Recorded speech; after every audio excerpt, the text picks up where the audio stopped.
본문의 말씀으로 처음 표적이라는 제목으로 함께 하나님 말씀을 나누겠습니다. 처음이라고 하는 것은 시간적으로나 순서상으로 맨 앞을 이야기하는 우리 순수한 우리말이죠. 처음. 무엇이든지 처음이라고 하는 소중한 기억이 여러분들에게 있을 것이라고 생각을 합니다. 여러분들이 초등학교 처음 입학할 때가 기억이 나십니까? 안 날 수도 있고, 아니면 내 자식이 초등학교 입학 처음 할 때, 유치원 처음 갈 때, 그런 생각도 나죠. 첫사랑, 처음 사랑, 첫사랑에 대한 그런 참 좋았던 추억도 있을 것이라 생각을 합니다. 저에게 아빠 이렇게 처음 말해주던 아이가 있었습니다. 지금도 있지만 처음이라고 하는 것은 참 귀하고 참 좋은 것 같습니다. 제가 이제 전도사가 되어서 신학교에 가서 처음 설교를 했던 기억이 납니다. 일반 대학교를 졸업하고 신학교를 갔기 때문에 바로 이제 전도사 생활을 못하고 공부를 좀 해야 되겠다. 신학 용어도 좀 생소하고 부족한 것이 많아서 그래서 한 10개월 정도 보내다가 이제 거의 한 1년이 지나갈 쯤 다른 교회에 면접을 하러 처음 설교를 하러 갔던 기억이 납니다. 본문은 마태복음 1장이었고 설교를 했던 기억도 다 납니다. 제가 지금까지 설교를 엄청나게 많이 했지 않겠습니까? 근데 별로 기억나는 것이 많지 않습니다. 그런데 처음 그때 전도사도 아니었는데 이제 전도사 되기 위해서 인사로 설교했던 기억은 아직도 생생하게 기억이 납니다. 예수님께서 마태복음, 마가복음, 누가복음, 요한복음 이 4복음서에 기적을 여러 가지 행했습니다. 몇 가지 정도 행했을까요? 기록된 내용은 35가지입니다. 35가지. 그 35가지 중에 제일 첫 번째 기적, 제일 첫 번째 표적이 뭐냐면 오늘 본문에 기록된 뭐죠? 뭐가 됐어요? 물이 포도주가 된, 물을 포도주로 만든 그 사건이 예수님이 35기적 중에 베푸신 기적 중에 제일 첫 번째 기적입니다. 아마 이 어머니 마리아는 이 혼인집의 친척이었던 것 같습니다. 일찍 초대가 되고 음식이 떨어진 것을 알 정도가 되었으니까.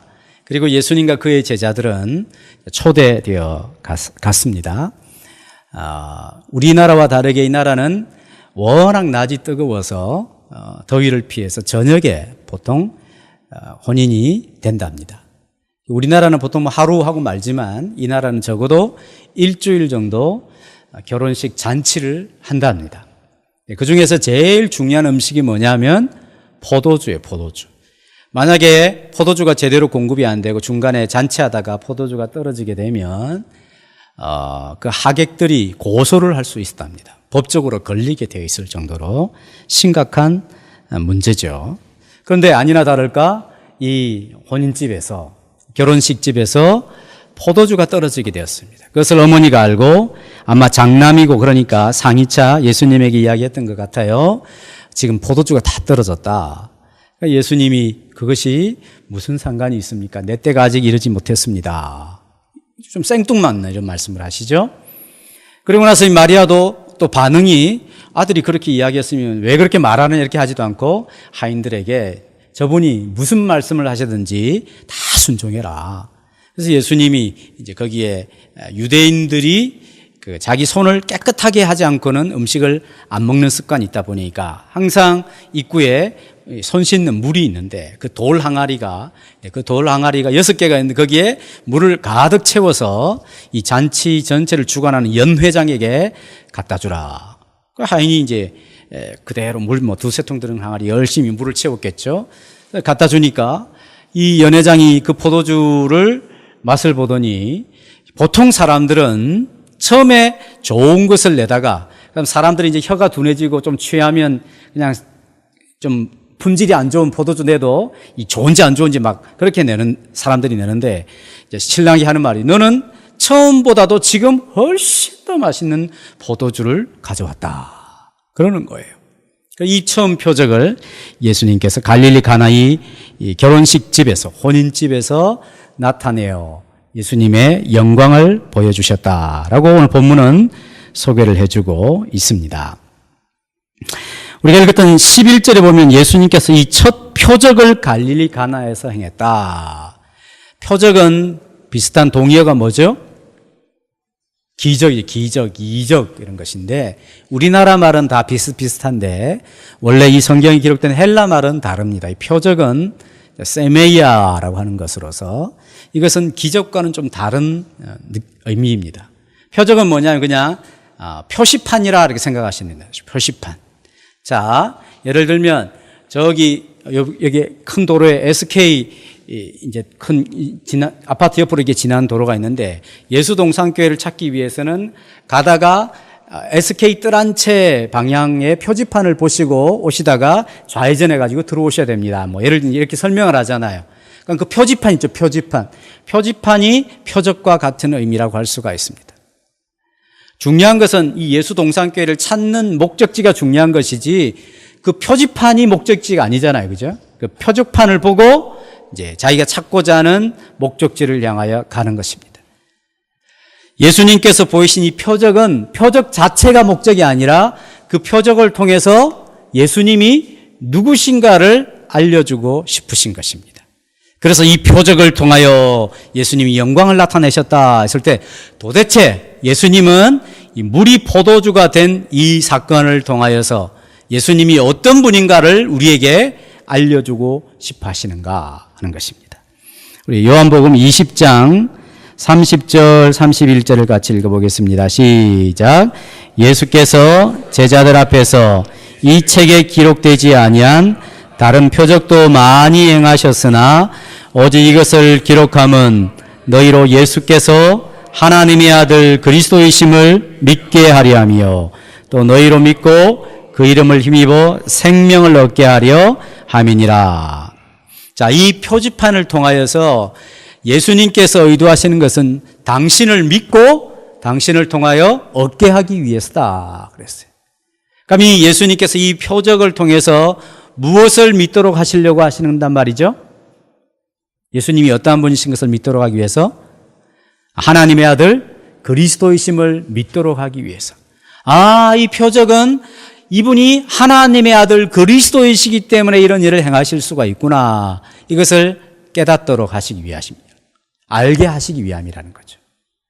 하나님의 아들이다 이 말은 하나님이시다 이 말이에요. 그리스도라 이 말은 메시아다. 다른 말로 구원자이시다.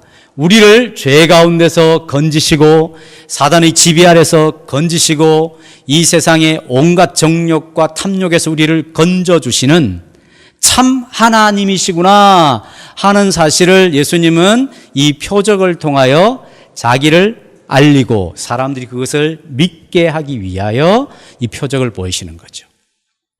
그러면 그 믿음의 결과는 어떻게 되냐면 얻도록 하기 위해서 무엇을 얻는 거죠?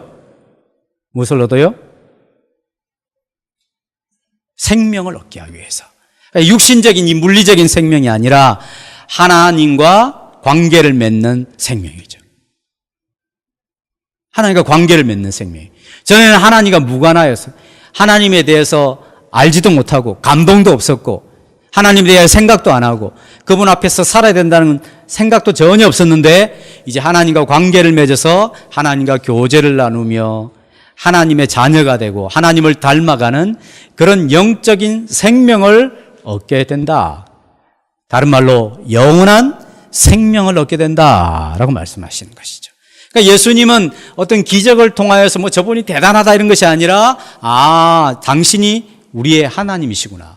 우리의 구원자시구나. 이것을 믿어서 우리가 생명을 가질 수 있도록 영원한 생명을 가질 수 있도록 하시기 위하여 표적을 보여주시는 것입니다. 그러면 35가지 기적들 중에 특별히 요한복음에 7가지 기적만 나와 있는데 그 기적들 중에 왜 예수님은 물이 포도주가 되는 이 표적을 제일 첫 번째 행했을까? 죽은 자를 살리는 것을 먼저 하실 수도 있고, 그죠? 무리를 걸어다 하시는 것을 먼저 하실 수가 있고, 아니면 떡 5개와 물고기 2마리로 5,000명을 먹이고도 12광줄이나 남게 하는 기적을 먼저 베푸실 수도 있고, 뭐 다양한 기적들을 먼저 보이실 수도 있는데 왜 하필이면 물이 포도주 된 이 표적을 제일 먼저 행하셨을까 하는 것입니다.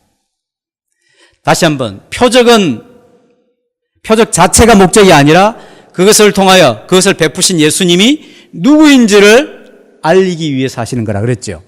그 말은 예수님이 첫 표적을 행하신다라고 하는 것은 이 첫 표적을 통하여서 예수님 자신이 어떤 분인지를 확실하게 나타내셔야 되는 것이죠. 그래서 물이 포도주 되는 사건을 먼저 보여주시는 것입니다. 우리 이사야 25장 6절 말씀을 같이 읽어보겠습니다. 시작.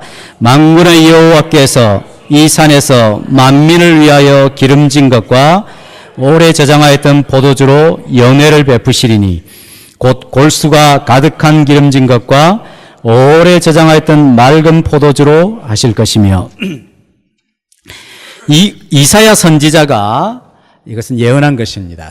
이사야 선지자는 장차 하나님이 보내시는 인류의 구원자 메시아를 예언하는 대표적인 선지자가 이사야 선지자입니다. 이 이사야 선지자가 하나님의 말씀을 받아서 예언하기를 장차 이 땅에 메시아가 오시게 되면 그가 우리에게 무엇을 베푸실 것인가를 예언했는데, 그 예언의 내용이 금방 읽었던 말씀이죠. 이 메시아 시대가 오면 큰 잔치가 벌어지게 될 것이다. 근데 그 잔치가 벌어지게 될 때에 메뉴판에 그 잔치에 나오는 메뉴를 보니까 뭐라고 되어 있냐면 골수가 가득한 기름진 것과 오래 저장하였던 맑은 포도주로 하실 것이다. 그런 예언이 있단 말이에요.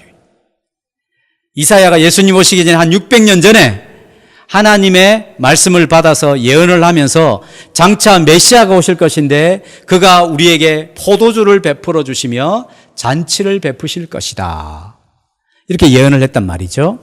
그러니까 이 이사야의 예언을 받아서 예수님께서 다른 여러 표적 중에서도 제일 먼저 물이 포도주가 되게 하신 사건을 통하여서 예수님이 포도주를 제공해 주시는 진정한 메시아이구나. 이 메시아가 구약에서 이야기한 구원자가 우리 가운데 오시게 되어서 이제 이 구원자를 통하여서 하나님의 나라 천국이 우리에게 왔구나 하는 것을 예수님이 제일 먼저 보여주시는 것이죠. 그래서 다른 표적보다도 예수님께서 물이 포도주 되게 하시는 이 표적을 제일 먼저 표적으로 보여주시는 것입니다. 그리고 이제 초청을 하는 것이죠. 이사야 55장 1절 같이 읽겠습니다. 시작. 오라 너희 모든 목마른 자들아 물로 나오라. 돈 없는 자도 오라. 너희는 와서 사 먹되 돈 없이 값 없이 와서 포도주와 젖을 사라. 초청을 하는 것이 초청. 오라. 누구든지 오라. 와서 값 없이 돈 없이 자기의 수고 없이 공로 없이 포도주를 사라. 이렇게 이야기하는 것이죠. 이 포도주를 즐기라, 마시라 이렇게 말하는 것입니다. 포도주는 이스라엘 백성들에게 있어서는 기쁨의 표시였습니다. 또 이 본문을 요한복음 2장 본문을 오해해서 봐라 성경에 예수님도 첫 번째 기적이 술 마시도록 허용하지 않았느냐 이렇게 자꾸 자기 식대로 성경을 해석하면 안 됩니다. 중요한 것은 예수님이 메시아 되신 구약의 예언이 있는데 그 구약 예언 중에 포도주를 우리에게 제공해 주시는 잔치를 베풀어 주시는 그런 분으로 소개되는 것을 예수님이 받아서 이 표적을 제일 먼저 행하심으로 구약에 예언된 대로 내가 온 인류에게 기쁨의 잔치를 베풀어 주는 진정한 메시아 되심을 알려주시는 것입니다. 그러면 왜 하필 그러면 결혼식에서 이러한 기적을 보여주셨을까 하는 것입니다. 결혼식에서. 여러분 결혼식의 분위기는 어떻습니까? 결혼식 분위기는 보통 특별한 경우 말고 보통 결혼식 분위기는 기쁨이죠. 기쁨. 그죠? 물론 내가 좋아하는 여인이 다른 남자와 결혼하면 그 사람에게 슬프겠지만 보통 결혼식 이러면 신랑 신부도 기쁘고 새가족을 맞이하는 양가도 기쁘고 축하하는 사람을 뭐라고 그럽니까? 하객이라고 하죠. 축하객이라죠. 축하하면서 막 울면서 축하하지 않죠. 우는 사람은 너무 좋아서 울 수 있겠지만 기쁨이에요. 기쁨. 결혼식의 상징적인 표현은 기쁨입니다. 즐거움이죠. 잔치입니다. 그러니까 예수님께서 왜 하필 이 결혼식에서 이 포도주의 연회를 베푸시느냐? 그것은 바로 천국이 예수님을 통하여 왔는데 천국을 표현하는 가장 좋은 방법, 좋은 도구가 뭐냐면 결혼식. 천국은 결혼식과 같다는 것입니다. 천국은 잔치라는 것이죠. 천국은 기쁨이요 즐거움이라는 것입니다. 그래서 예수님께서 하필 결혼식에서 이 처음 표적을 보여주심으로 말미암아 예수님이 이 땅에 진정한 천국의 잔치를 베푸실 구원자로서 모든 인생들에게 기쁨과 즐거움을 풍성하게 선사해 주실 것을 가르쳐 주는 것입니다. 요한계시록 19장 7절 8절을 같이 읽겠습니다. 시작. 기뻐하고 즐거워하며 하나님께 영광을 돌리자. 이는 어린 양의 결혼식이 이르렀고 그의 신부가 혼인 준비를 갖추었으며 그녀는 밝고 깨끗한 고운 삼배를 입을 것을 허락받았기 때문이다. 이 고운 삼배는 성도들의 의로운 행실들이다. 이것은 장차 예수님이 이 땅에 다시 오시게 될 때에 어떤 일이 일어나게 될 것인가를 알려주는 아주 아름다운 그림과 같은 모습으로 표현되고 있는 것이죠. 그때는 예수님이 신랑이 되고 우리 예수 믿는 사람들은 신부가 되어서 천국의 혼인잔치를 하게 될 것을 말씀해 주고 있습니다. 무슨 말이냐면 예수님이 이 땅에 오셔서 이루시는 그 나라는 천국 잔치, 혼인잔치와 같을 것으로 표현되고 있는 것이죠. 그래서 예수님이 이 땅에 오셔서 처음 표적을 통하여서 예수님은 우리에게 천국의 잔치를 가져다 주는 구원자로서 우리에게 오셔서 포도주가 떨어진 참으로 흥이 다 깨어져 버리고 큰 곤란에 처한 이 깨어진 세상에서 예수님이 물이 포도주 되게 하시는 일을 통하여 우리에게 진정한 기쁨을 회복시켜 주시는 천국의 구원자로서 우리에게 오셨다 하는 것을 보여주시는 것이죠. 우리의 삶과 이 세상은 마치 혼인잔치에서 가장 필수적인 포도주가 다 떨어져 버린 그런 깨어진 그런 세상과 사람이 되었다 하는 것을 암시적으로 가르쳐주고 있는 것입니다. 그리고 거기에 있는 유대인의 정결 예식을 따라 두 세통 들은 돌 항아리가 몇 개가 있었죠? 몇 개 있었어요? 6개가 있어요. 왜 6개가 있을까요? 두 세통 들은 돌 항아리 하나에는 100리터 정도가 들어요. 100리터. 우리 저기 밖에서 먹는 물통이 2리터잖아요. 2리터. 제가 6개씩을 양손을 꽉 들고 힘을 꽉 주고 좀 힘을 들여서 계단으로 올라와야 되죠. 그러면 이제 그게 몇 리터냐면 24리터죠. 6개, 12개니까. 근데 24리터를 한 5번 정도 옮겨 담아야 겨우 이 돌 항아리 하나에 차는 거예요. 근데 그게 왜 하필 6개에 있을까요? 7개도 있고 10개도 있고 5개도 있고 3개도 있어야 되는데 숫자 같은 경우에는 아무런 의미가 없을 수도 있겠지만 요한복음에서는 굉장히 의미 있는 숫자들이 있습니다. 그게 바로 이제 이 돌 항아리 6개죠. 6개.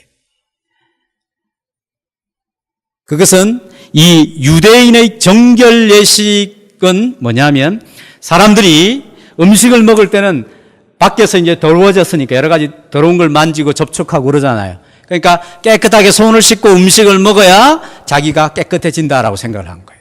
근데 더러운 손으로 음식을 먹으면 그냥 불결한 음식을 먹는다 이렇게 생각을 한 것이 아니라 자기 몸이 더러워지고 마음이 더러워진다 이렇게 생각을 한 거예요. 깨끗한 손으로 음식을 깨끗하게 먹으면 몸도 깨끗하고 마음도 깨끗하다고 한 것이죠. 그렇습니까? 음식은 더럽게 먹거나 깨끗하게 먹거나 먹고 어디로 나와요? 뒤로 나오게 돼 있죠. 뭐 하루 만에 나오든지 뭐 변비가 있는 사람은 일주일 만에 나오든지 뭐 끓여서 내든지 간에 어쨌든 나오게 돼 있어요. 그것은 깨끗하게 먹고 더럽게 먹고 하는 것은 위생상의 문제지 의식적인 게 아니란 말이에요. 사람을 더럽게 만드는 것이 아니다는 거예요. 근데 이 유대인들은 하나님의 율법을 어떻게 해석했냐면 깨끗하게 손을 씻고 음식을 먹으면 자기는 깨끗하다는 거예요. 더럽게 먹는 사람을 왜 저 더러운 놈이 막 정죄를 하고 이렇게 한단 말이죠. 근데 이 유대인의 정결 예식으로는 사람을 깨끗하게 할 수 있어요, 없어요? 사람을 깨끗하게 할 수 없어요. 자기를 속이는 거죠. 깨끗한 음식으로, 깨끗한 손으로 내가 음식을 먹었으니까 나는 깨끗하다라고 해서 속이는 거죠. 왜? 사람을 더럽게 하는 것은 자기 속에서 나오는 거거든요. 입으로 들어가는 것으로 자기를 깨끗하게 하는 것이 아니라 자기 속에서 더러운 것이 막 나오죠. 시기, 미움, 질투, 남을 막 정죄하고 남을 우습게 여기고 막 이렇게 하는 모든 것들이 막 이 속에서 막 계속 나오잖아요. 계속. 자기를 깨끗하게 할 수가 없어요. 유대인의 정결 예식으로는. 근데 그런 돌 항아리가 6개 있다. 6개 있다.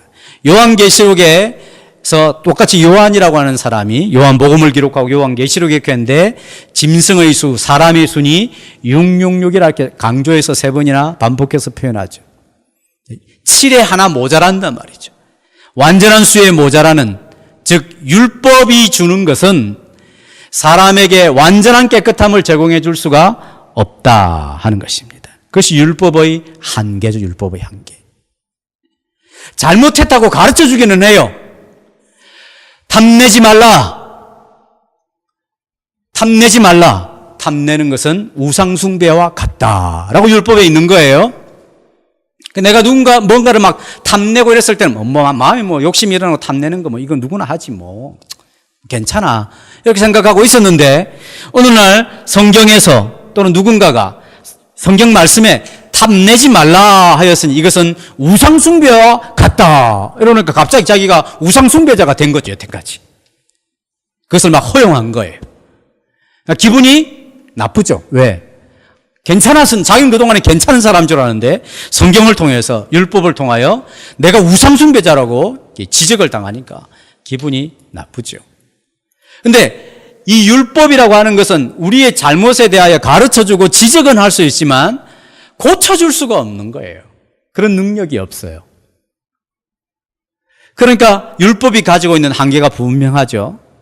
이 유대인의 정결 규례로는 자기들을 깨끗하게 할 수가 없어요. 그것이 율법이 지닌 한계라고 할 수가 있습니다. 자, 로마서 8장 3절에서 4절 말씀을 같이 읽어보겠습니다. 시작. 육신이 연약함으로 율법이 할 수 없던 것을 하나님께서 하셨습니다. 곧 하나님께서는 죄를 속하여 주시려고 자기의 아들을 죄된 육신을 지닌 모습으로 보내셔서 육신에다 죄를 정하셨습니다. 그것은 육신을 따라 살지 않고 성령을 따라 사는 우리에게서 율법이 요구하는 바가 왕성되게 하시려는 것입니다. 이게 무슨 말이냐면 우리는 이 몸을 지니고 있는데 이 몸을 지니고 있는 동안에는 율법이 주는 한계를 벗어나서 율법이 정하고 있는 경계를 넘어서서 우리가 깨끗하고 완전하고 의롭고 하나님 앞에서 살아갈 수가 없다는 것입니다. 그렇죠? 우리가 예수님을 믿어도 늘 이 몸을 가지고 있기 때문에 죄가 자꾸 우리를 지배하려고 하거든요. 죄는 언제나 우리를 지배하려고 하는 속성이 있습니다.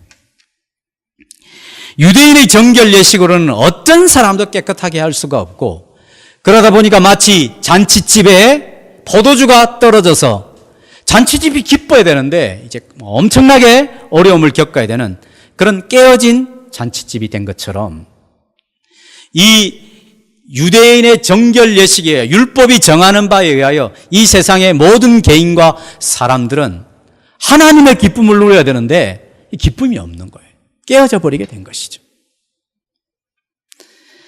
근데 이 로마서 8장 3절 4절에서 뭐라고 해야 합니까? 하나님께서는 우리의 죄를 용서하시고 없애주시기 위하여 자기 아들을 죄된 육신의 모양으로 이 땅에 보내어 그 예수님에게 우리의 죄를 이렇게 뒤집어 씌우셔서 그를 십자가에 못 박혀 죽게 하심으로 그를 믿는 자마다 모든 죄를 용서받는 새로운 방법으로, 율법이 할 수 없는 하나님의 방법으로 우리의 죄를 용서해 주시고, 율법이 할 수 없는 그 한계를 넘어서서 우리로 하여금 새 삶을 살게 하시는 은혜를 예수님을 통하여 주셨다, 이렇게 말씀하고 있는 것입니다.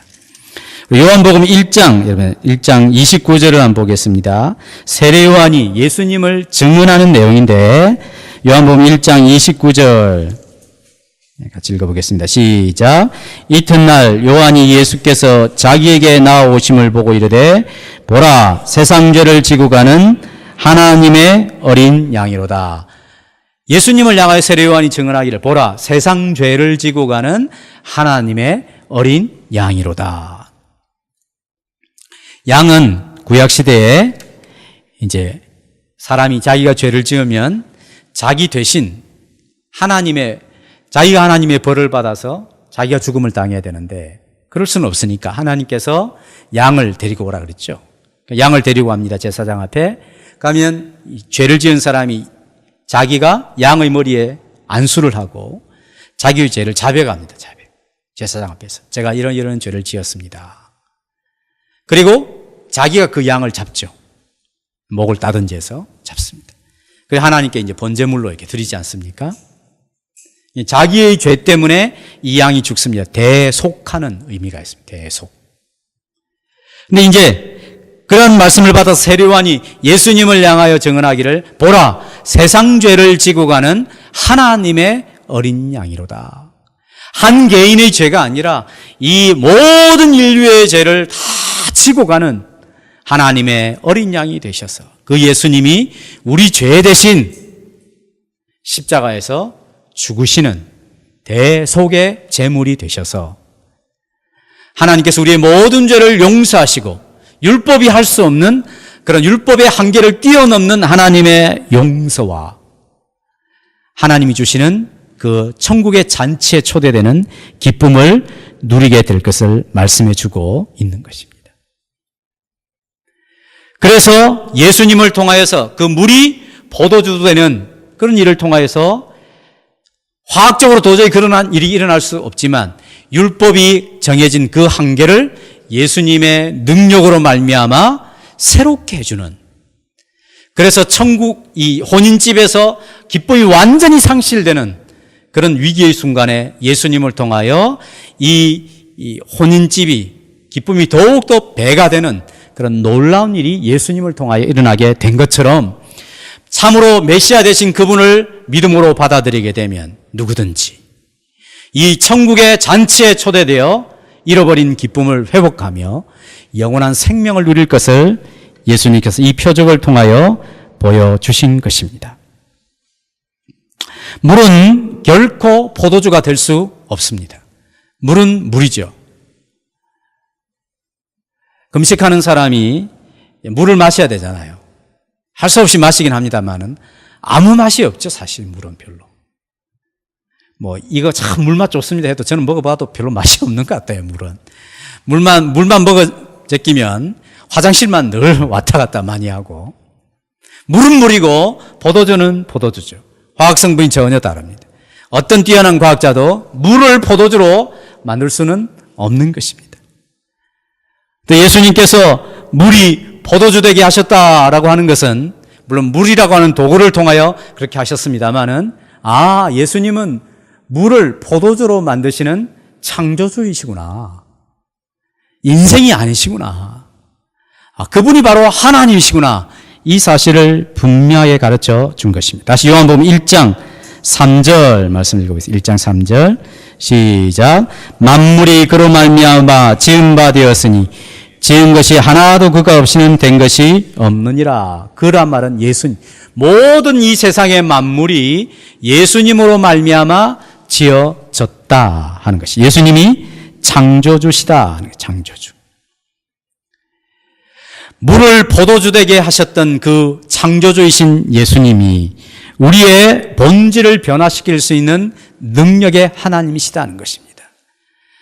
두 새통들은 돌 항아리 6, 유대인의 정결 예식을 따라 율법이 정한 기준에 있어서는 율법이 정한 한계와 제한 때문에 어떤 인생도 본질적으로 고쳐줄 수가 없는 거예요. 아, 저렇게 돼야 되는데 저렇게 가르쳐주고 있는데 이런 깨달음은 줄 수 있지만 바꿀 수가 없는 거예요.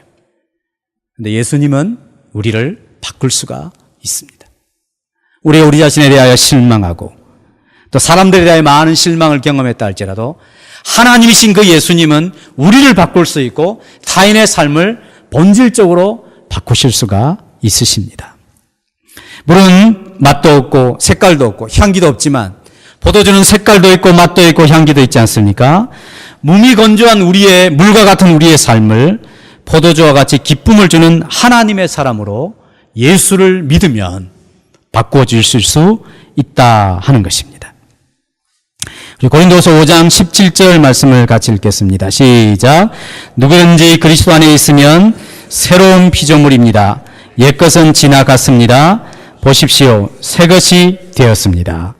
누구든지 그리스도 안에 있으면, 그리스도를 믿고 그분이 우리의 구원자로서 역할을 하시게 되면 새로운 피조물이 되는 것입니다. 옛것은 다 지나가고 새것이 새로운 삶을 살게 되는 것이죠.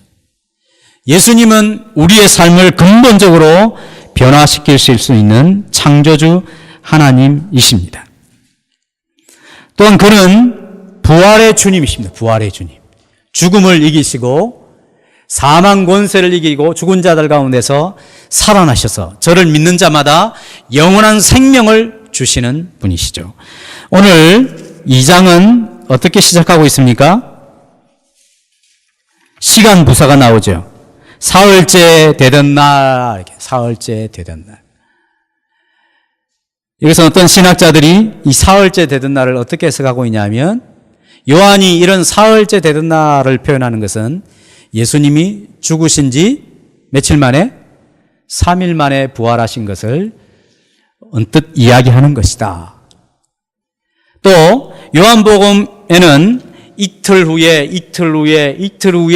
그리고 3일째에 계산을 하게 되면 7일째죠. 7일째.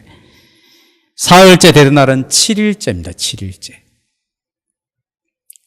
언제부터 7일째인가? 그건 잘 몰라요. 근데 7일째. 창세기는 어떻게 시작합니까? 뭐로 시작하죠?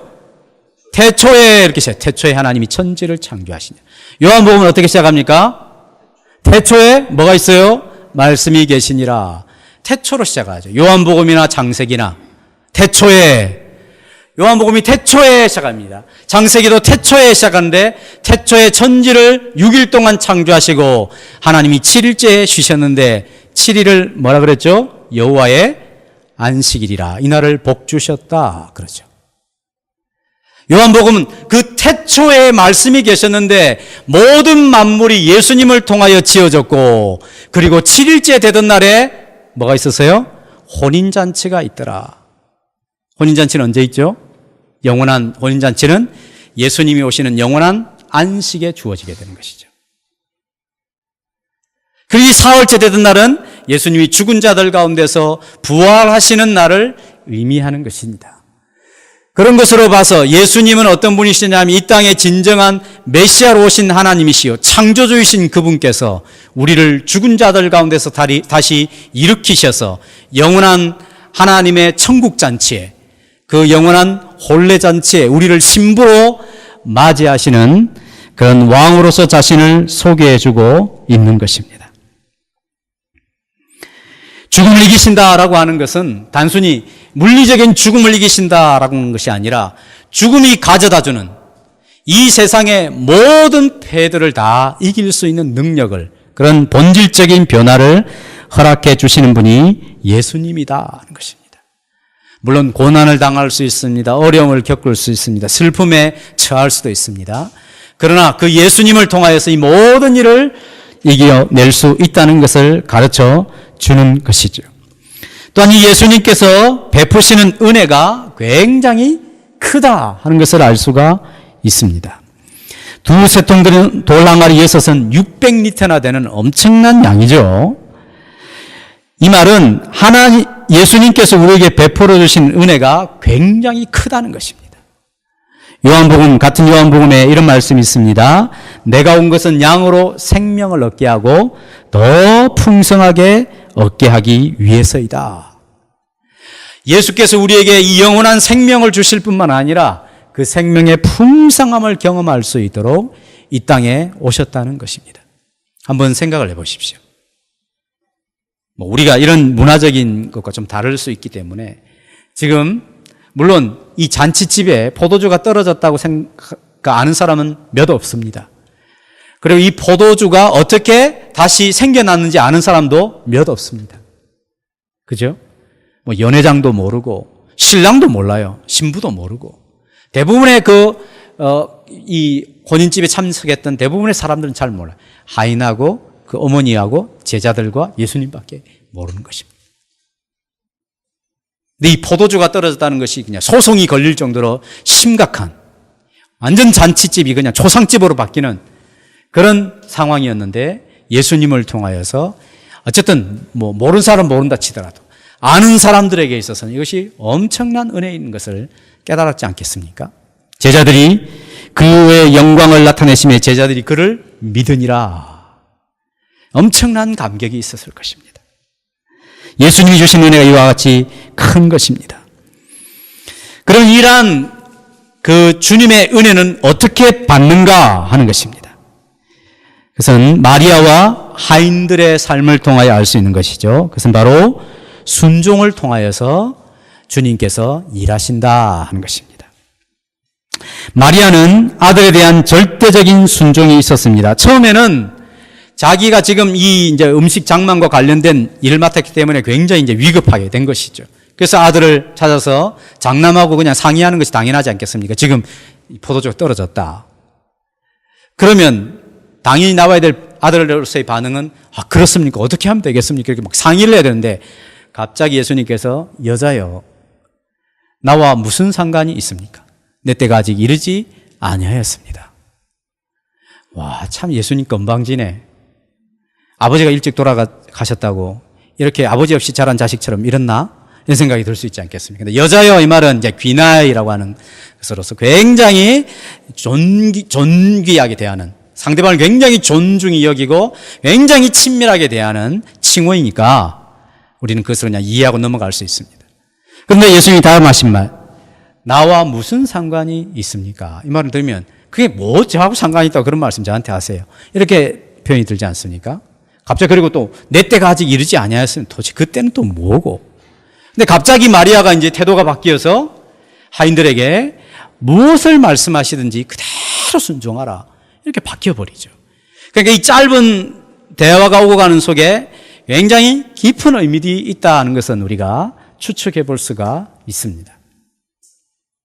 그럼 이것이 무슨 상관이 있습니까? 그랬을 때 이 포도주가 떨어진 것과 나와 무슨 상관이 있습니까? 이렇게 생각할 것이 아니라 이것은 예수님과 어머니의 관계를 이야기하는 것입니다. 어머니와 저하고 무슨 관계입니까? 무슨 관계이기에 내가 무엇을 해야 합니까?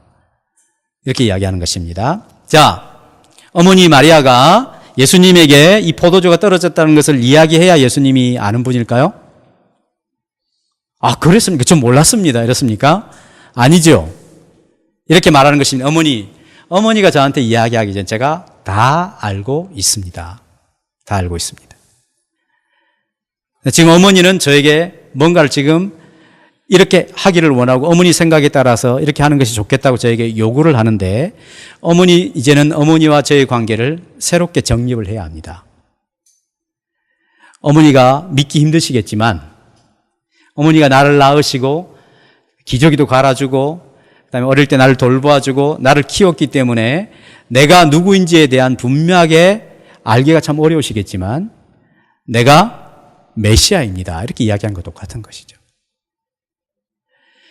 이제 어머니로서 저에게 요청할 것이 아니라 이제 나는 하나님의 공적인 일을 맡은 구원자로서 이 땅에서 활동하는 하나님의 대리자로서 역할을 하는 것이니 이제는 어머니는 저에게 다른 태도를 가지고 대해야 합니다. 그리고 어머니가 생각하는 지금 뭔가를 나에게 요구하는 그런 때는 내가 생각하는 때와 굉장히 다릅니다. 그렇죠? 자식들이 뭔가를 요구할 때 부모가 똑같은 생각을 갖고 있지만 부모는 생각이 훨씬 더 크고 다른 생각을 할 수가 있죠. 회사원이 회사를 향해서 뭔가 막 생각을 하고 있지만 그 사업주는 그것보다 훨씬 더 다른 생각을 크게 가질 수가 있는 것입니다. 지금 요한복음에서의 때라고 하는 것은 언제나 예수님이 십자가를 지시는 때에 맞춰져 있습니다. 내 때가 아직 이르지 못했습니다 하는 것은 아직 그렇게 하나님께서 내게 맡기신 구원의 때를 완성할 때는 아직 아닙니다 하는 것이죠. 그런데 어머니는 지금 다른 때를 생각하고 있는 거죠. 그러니까 예수님께서 지금 두 가지를 정립하는 것입니다. 어머니 태도를 나에게 이제 분명하게 하십시오. 이제 내가 어머니의 아들인 동시에 나는 하나님의 아들입니다. 마리아는 아기를 가질 때부터 그 예고를 받았었죠. 그러나 키우면서 잊어버릴 수도 있고 다른 생각을 가질 수도 있잖아요. 마음에 늘 생각은 갖고 있지만, 그러니까 이제 다르게 생각을 해야 됩니다. 나는 이제 하나님의 아들로서 활동을 하고 있습니다. 그리고 이제 하나님의 아들로서 내가 메시아로서 이 땅에서 왔는데 그것을 완전히 구원할 십자가의 때가 아직도 나에게 남아 있습니다. 이제 그런 모든 과정에 이것은 하나의 시작에 불과한 것입니다. 이렇게 정립을 해주는 거죠. 그러니까 마리아가 그것을 이제 알아차리고, 내 아들이지만 이제 내 아들이 아니라 하나님의 아들이시구나. 그렇게 받아들이는 거예요. 그리고 하인에게 말하기를 이분이 무슨 말을 하든지 절대적으로 순종해라. 단호하게 이야기하는 것이죠. 그리고 하인들은 뭔 일이 일어난지 모르지만 이제 마리아가 이야기하는 대로 그대로 순종하게 되었을 때 물이 포도주가 되는 본질적인 변화가 일어나게 되더라 하는 것입니다.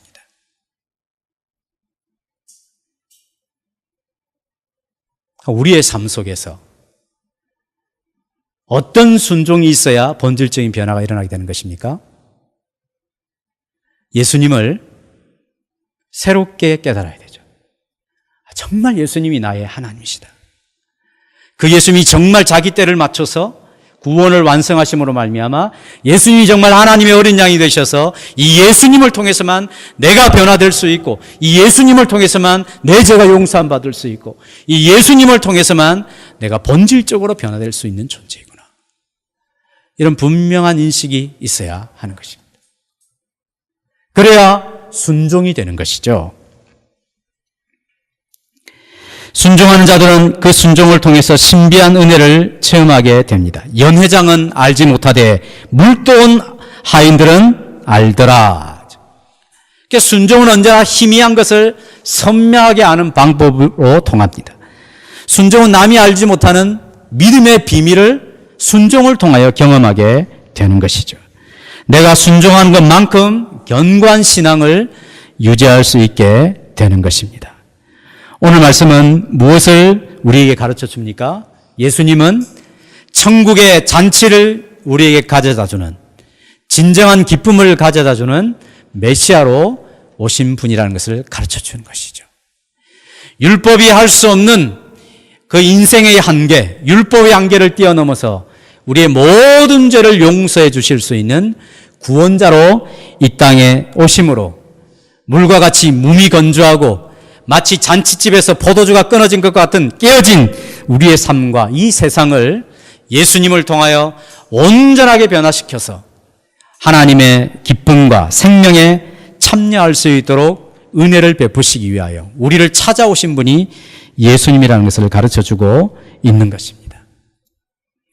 이 잔치집에서 포도주가 떨어짐과 같이 우리의 모든 삶 속에서 여러 가지 불편하고 부족한 상황들로 말미암아 그것을 전적으로 살아계신 예수님께 아뢰는 일을 통하여서 그분이 이 모든 것을 변화시키시고 우리를 본질적으로 변화시킬 수 있는 유일한 분인 것을 믿고 의지함으로 말미암아 우리 모든 깨어진 관계들이 회복이 되고 우리 안에 깨어진 기쁨이 회복이 되고 우리가 하나님과의 관계도 깊이 회복이 되어서 앞으로 이루어질 천국의 잔치가 아니라 이미 이루어진 그러한 잔치에 참여하는 기쁨으로 살아갈 수 있게 되기를 간절히 축복합니다. 함께 찬양하겠습니다.